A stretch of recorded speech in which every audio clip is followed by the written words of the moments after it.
Another update, Kim Chu, congratulations sa kanyang pagkapanalo Female TV Host of the Year, Box Office Entertainment Awards 2024. Congrats for being held as female TV host sa Showtime with the Min Mendoza. We are so proud of you, Kimmy. Awarding ceremony will be held on May 12, 6 p.m. at Henry Lee Irwin Theater, Ateneo de Manila University. So abang guys, sa May 12 po yan, gaganapin ang award. Congratulations, Kimmy, deserve mo yan. Hindi lang dahil Boys Buhay ang ginagawa mo sa Showtime, kundi napakagaling mo mag-host. At hindi lang yan, talagang hindi ito sa mga kapwa co-host niya. Marami talaga nagsasabi na buhay kapag kasi Kim Cho. Yung mga banat talaga na, lalo na pag tumatawa siya, naku po, nakakadala sa mga viewers. So, ayan, congrats naman. At syempre naman, tuwang-tuwa na naman si Paolo pag may mga na-achieve si Kim. Kumakailan lang din ay nanalo din si Pau, Best Actor, I think, salin lang. So, ayan, congrats naman sa Kim Pao. Ang sisipag nyo, ang gagaling nyo.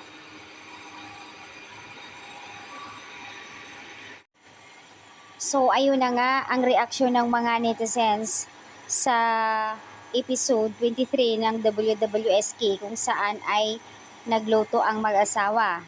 Dahil nga sa sobrang kilig nila at nasubrahan ng behind the scene ng kilig moments, kaya raw nasunog ang luto ng dalawa. Ang sarap sana, kaya lang nasunog dahil sa kanilang kaswitan. Wow, inspired ang Kim Pao. Kaya pala pareha sila nagiging blooming dahil sa tapat nila sa isa't isa. Okay lang masunog ang niluto nila. Ang importante, ipinakita ang kanilang kaswitan. For me, ayon sa netizens, mas uunahin ko ang kilig kaysa dun sa niluluto. Grabe naman. So, ayan. Nakakatuwa naman mga good comments ng mga Kim Pao fans. Dito ako talaga bumilig sa kanila yung pagiging suko, dilulo nila, yung magawa ang lahat para sa pampakilig vibes. 'Di ba? Ang sarap sa pakiramdam na eto lang, masayahin, walang mga hanas sa buhay, walang mga bitter dyan, kaya sila dumami at nakikipag-communicate din sa ibang mga fans ng Kim Pao dahil nga sa kanilang pampakilig.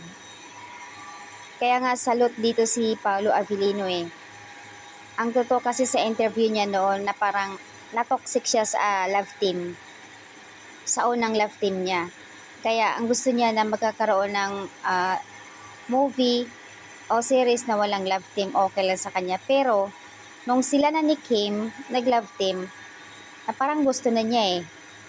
Tuwang-tuwa siya dahil nga kasing sobrang daming fans ng Kim Pao compared naman sa love team niya.